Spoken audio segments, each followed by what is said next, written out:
Assalamualaikum warahmatullahi wabarakatuh. Berjumpa lagi bersama pecinta bola sejati. Apa kabar sahabat pecinta bola sejati? Semoga hari ini kita selalu dalam keadaan sehat walafiat. Hari ini saya akan membagikan video konspirasi di balik pemecatan Sintayong. Untuk mengikuti informasinya lebih lanjut, mari kita simak videonya bersama-sama. Kepulangan Sintayong ke Korea Selatan tinggal menghitung hari. PSSI memang memecatnya pada 6 Januari 2025 lalu. Namun Sintayong masih tinggal di Indonesia untuk sementara. Seperti bapak-bapak financial freedom, ia menikmati waktunya usai pemecatan dengan berbagai kegiatan, termasuk main golf di Tangerang Selatan. Saat Sintayong nyantai menikmati masa-masa usai dipecat, PSSI menciptakan ontran-ontran yang tak berkesudahan. Dari satu podcast ke podcast lain, dari satu acara televisi ke acara televisi lain, semua dijadikan panggung orang-orang PSSI, bahkan sang pelatih baru untuk menutup kisah manis Sintayong dan memberikan harapan baru yang semu.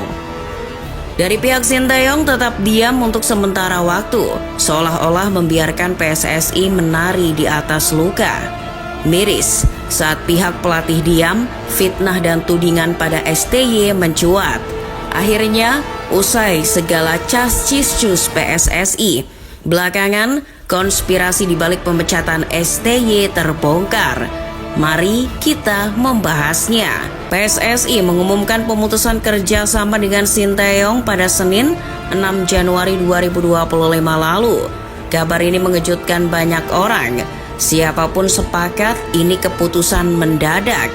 Jika Sintayong menoreh hasil yang sangat buruk, bukan cuma di Piala AFF 2024, mungkin pemecatan ini tidak mengejutkan. Ini kan tidak. Sintayong bahkan baru membawa Indonesia menang atas Arab Saudi dan peluang ke Piala Dunia 2026 kembali terbuka lebar.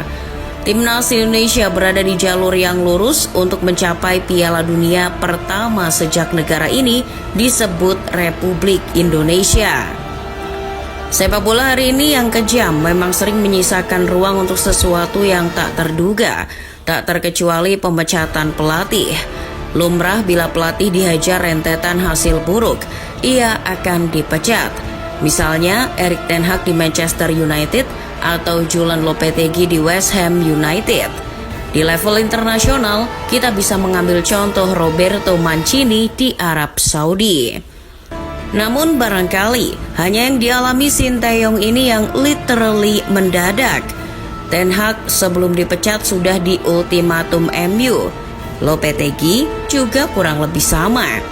Mancini sudah lebih dulu banyak memintanya dipecat. Tapi Sintayong tidak diberitahu. Rumor pemecatan mungkin ada, tapi pihak STY hanya menanggapi rumor sebagaimana rumor.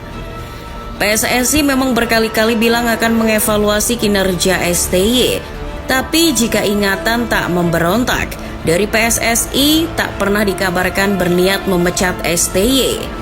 Saking mendadaknya, STY diberikan surat pemecatan di hari yang sama ketika PSSI menggelar konferensi pers.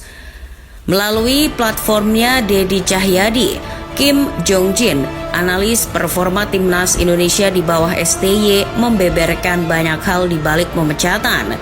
Salah satunya itu tadi, pemberian surat pemecatan di hari yang sama ketika PSSI mengumumkan mengakhiri kerjasama.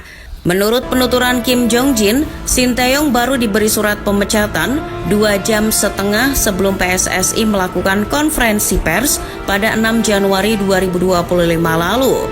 Konferensi pers kan dimulai sekitar pukul 12.00 waktu Indonesia Barat, jam-jam orang makan siang.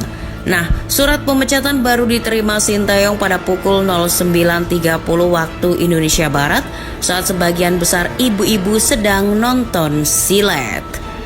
Waktu itu manajer timnas Indonesia Sumarji tiba-tiba mendatangi apartemen Sintayong pagi hari. Jong-jin mengetahui hal itu lantaran tempat tinggalnya berada satu atap dengan Coach Shin. Tidak pernah ada pembahasan apapun soal pemecatan sebelumnya. Namun pagi itu, Shin Tae-yong sudah harus menerima surat pemecatan. Tidak pernah ada pembahasan apapun soal pemecatan sebelumnya. Namun pagi itu, Shin Tae-yong sudah harus menerima surat pemecatan. He came to Ko Shin's apartment with a letter of with his termination letter. So everything happened on the same day. Asisten Shin Tae-yong lainnya yang tiada lain sang interpreter Jang Sok-seo alias JJ sebelum ini juga sudah memberi kode soal pemecatan mendadak. Beberapa hari setelah pemecatan tersebut, JJ melalui akun Instagram pribadinya mengunggah bukti bahwa dirinya sedang berada di Malaysia. Di tempat lain saat ngobrol dengan komentator beken Valentino Simanjuntak, JJ mengatakan dirinya dan staf pelatih bahkan tidak diberi pemberitahuan terlebih dahulu tentang pemecatan. Di hari lain, asisten Shin Tae-yong lainnya Yoo Ji-hoon juga ikut angkat bicara, meski cuma sedikit-sedikit.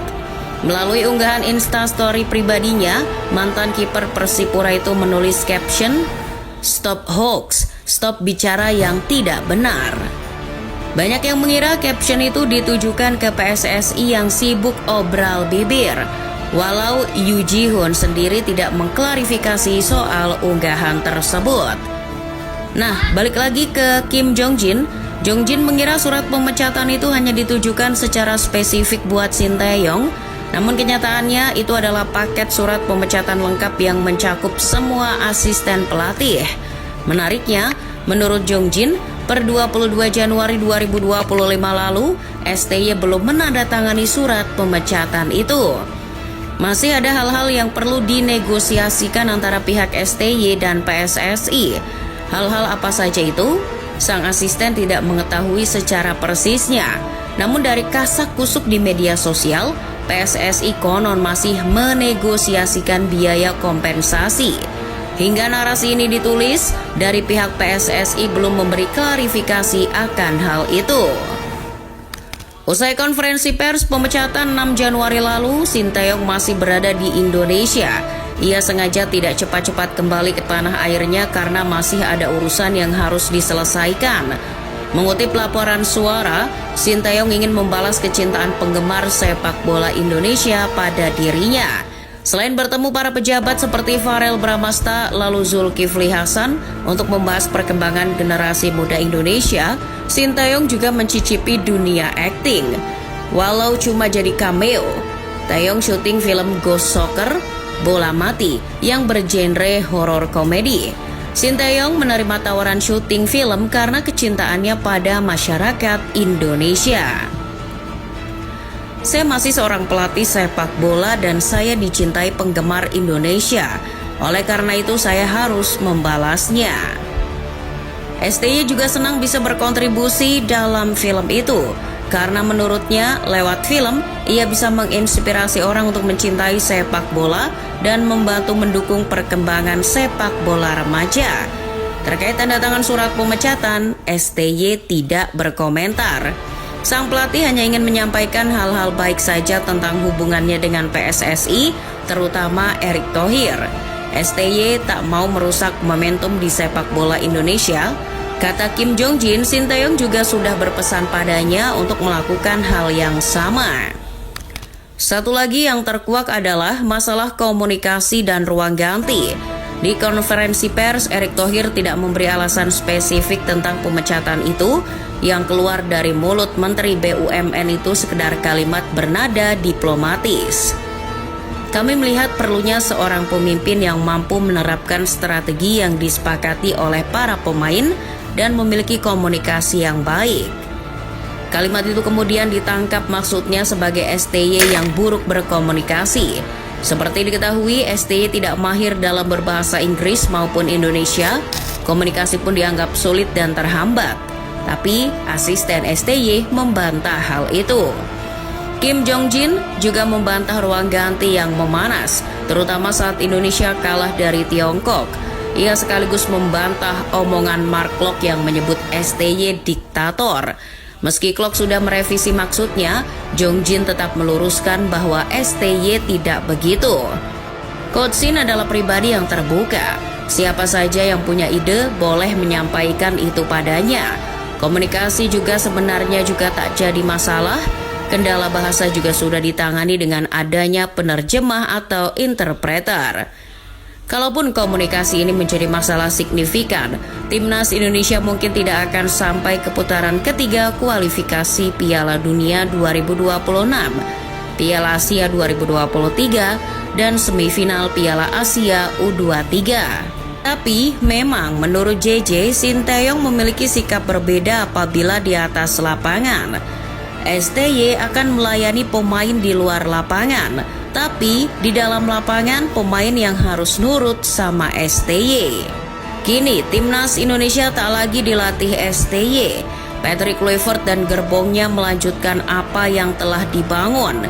Mudah-mudahan Coach Patrick bisa mewujudkan harapan sekaligus menepis prasangka. Kelak, yang tak kalah penting dari itu, semoga Patrick Kluivert tidak diperlakukan sama seperti STY oleh PSSI.